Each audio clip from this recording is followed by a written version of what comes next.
Hi guys, welcome to the channel. In today's video, I'm going to show you how you can search for video effects in CapCut on PC. So the first step you simply need to do is to open CapCut, click on menu. Here you need to click on more and you need to update your CapCut.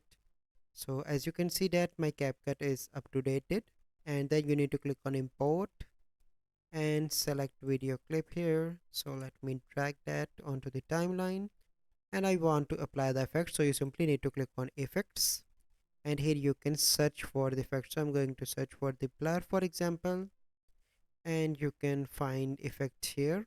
So it will take, so now you can see different effects. So let me apply this effect. So here it is. So I hope you find this video helpful. If you find this video helpful, must like this video, subscribe to our YouTube channel for future videos. We'll see you in the next video. Thank you. Have a good day.